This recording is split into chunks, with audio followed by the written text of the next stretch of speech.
Hello and good day, I bid to Dr. Rohani and everyone. For today's presentation, it is based on the topic about the global issue of food waste, and this is by Group 6. So now let's take a look at our group members.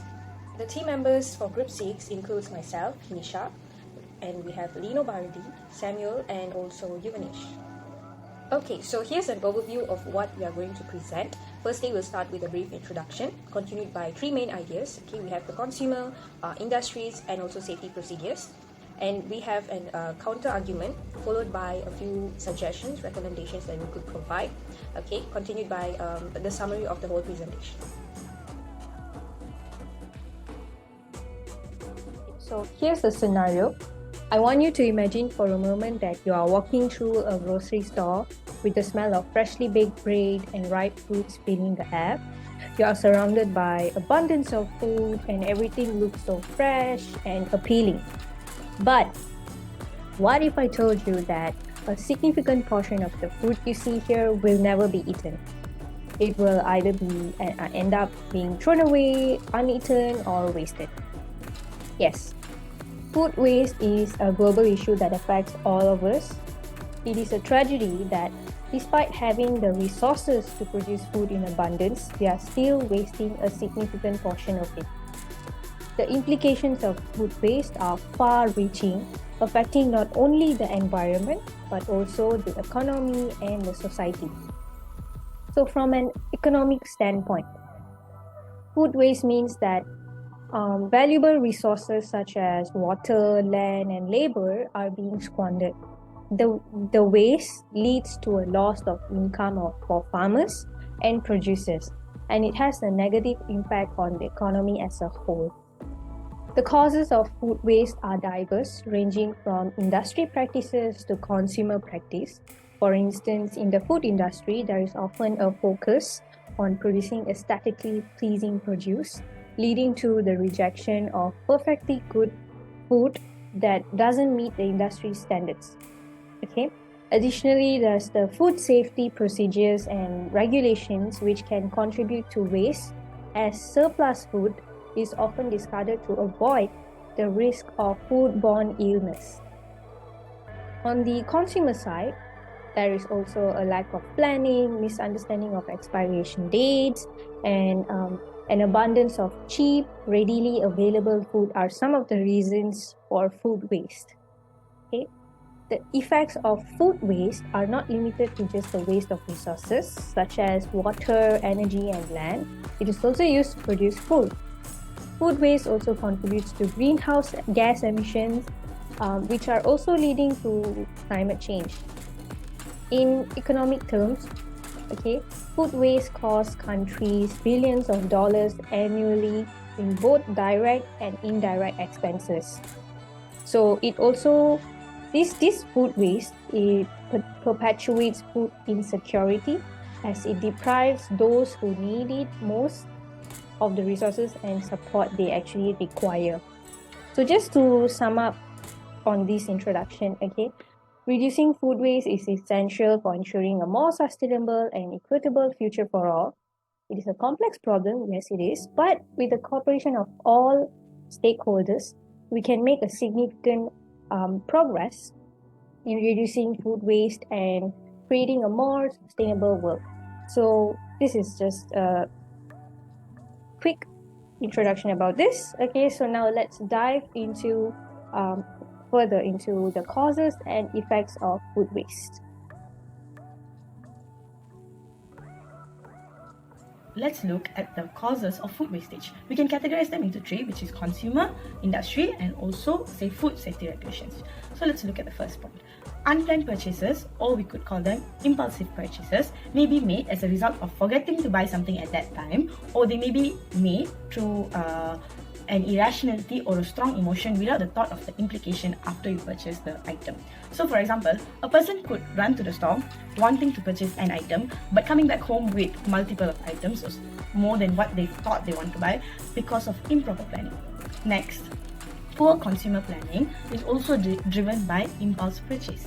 A person who doesn't know what they're going to buy without proper planning will extensively buy more than what they need. So, for example, it doesn't just happen during purchasing, but also meal preparation. It goes without saying that any extra food on the plate will be wasted if one buys or prepares it more than is necessary. These situations result in the waste of leftovers and partially consumed food. Next, let us look at the causes of food wastage by industries. Food service industries have the tendency to prepare and produce meals in excess. The intention is admirable as they want to produce the best for their customers, and it is the necessity to prevent running out of food alternatives. But excessive preparation frequently ends in waste if all the food isn't eaten. This type of food wastage usually occurs excessively in buffet-style food service industries. Next, food wastage by industry is also the intentional disposal of edible food after it has gone bad or past its expiration date. Food waste begins right at the beginning of food production process. So for example, even if the crop is grown adequately, it still needs time to be stored for a while before it's transported for use. And this type of food wastage, it could happen during the process of transportation.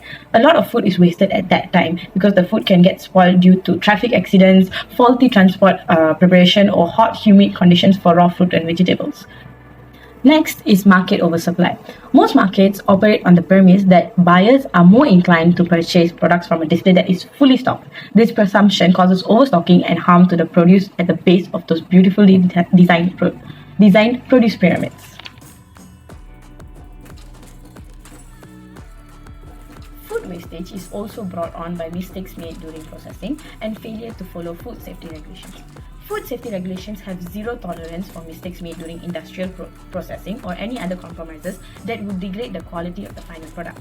In most food processing companies, any tiny mistakes cannot slide, even if it's merely due to an imperfection of the look or shape of the product. Businesses in the industry end up squandering food in the process of following food safety regulations. Some may argue that food waste is not a pressing issue, as there are more pressing environmental concerns to be addressed. For example, some may argue that climate change, deforestation, and pollution are more significant issues that should take priority over food waste. Additionally, some may argue that food waste is not a major contributor to global warming or other environmental problems and therefore should not be a priority. The first issue is global warming and climate change. A significant amount of methane, a more potent greenhouse gas than carbon dioxide, is produced when food waste is dumped in landfills. Methane, carbon dioxide, and chlorofluorocarbons are examples of greenhouse gases with excessive concentrations that heat the Earth's atmosphere by absorbing infrared light. This phenomenon results in global warming and climate change. Next is biodiversity loss. In order to maximize agricultural production, farmers have increasingly invaded wild areas in search of more fertile lands, which has led to the loss of biodiversity. Slash and burn farming, deforestation, and converting untamed areas to farmland have destroyed the natural habitats of wild animals and natural ecosystems such as prairies, grasslands, and forests. Moreover, monoculture farming methods have also exacerbated the decline in biodiversity. Additional prominent factors of the nitrogen, phosphorus, and chemical pollution in streams, rivers, and coastal waterways that damage marine life include the mass breeding of cattle for food and the use of pesticides in crop production. This issue poses a threat to the extinction of both animal and plant species. However, it is important to recognize that food waste contributes significantly to greenhouse gas emissions and other environmental problems. In addition, food waste exacerbates food insecurity and economic inequality. As food waste is a complex issue with multiple causes and consequences, it is essential that it is addressed in order to ensure a more sustainable future. Alright, now let's take a look at the alternatives. The first alternative is the freegan movement. Freegan movement is an ideology that seeks to restrict participation in traditional economies and lessen resource usage through food rescue. It aims to limit participation in traditional economies and reduce resources used. The second alternative would be developing better food, harvesting, storing, processing, and distributing processes. More work needs to be put into developing better systems for harvesting, processing, storing, and distributing food. The food should be redistributed or diverted to those in need if there is an excess supply. Thus, action should be taken. Besides that, we could also donate surplus food. To reduce food waste, and the depletion of natural resources used to create the food we don't eat, a transparent approach throughout the supply chain is required. To avoid food overproduction, this may be as simple as better communication with farmers. Next, we could also balance food production with demand. Priority should be placed on balancing supply and demand as a first step. As a result, fewer natural resources will be spent to produce food that is not required. Furthermore, we could turn food waste into usable goods. While we may use food waste to create valuable resources like residential electricity, other organizations aim to convert food waste into animal feed. We may compost our food scraps at home and come up with creative ways to prepare them rather than dumping leftovers in the trash right away. Finally, consumers should buy food in accordance with a meal plan. To avoid wasting usable foods, shoppers should also make an effort to plan their meals before they go grocery shopping. Although while buying food in bulk might seem like it will save you money, the truth is that you are not actually saving money if all you do is dump it in the trash at the end of the week. As we come to an end of this presentation on food waste, it is clear that this is a growing global issue that has a significant impact on the environment, the economy, and society. The issue is complex and requires a multifaceted approach that addresses the contributions of industries, consumers, and inadequate safety procedures. So by working together and implementing changes at each level, we can reduce waste, increase sustainability, and contribute to a better future for our planet. As individuals, we have a critical role to play in reducing our food waste. There are endless ways that we can reduce, reuse, and recycle our food waste. And it is essential that we take steps to reduce our environmental impact. By making small changes to our daily routines, we can have a strong individual impact on reducing food waste and creating a healthier food future for all. However, it is also important to recognize that addressing food waste requires a collective effort. We need to hold industries accountable for their contributions to food waste and advocate for better safety procedures to prevent unnecessary waste. So by working together, we can create a more sustainable and equitable future for all. So in conclusion, food waste is a pressing issue that requires our attention and action. By making changes at the individual and industry level, we can reduce waste, increase sustainability, and also create a healthier food future for all. So let us all commit to making a positive impact and doing our part to create a better world for ourselves and also future generations. So that's all for our presentation. Thank you.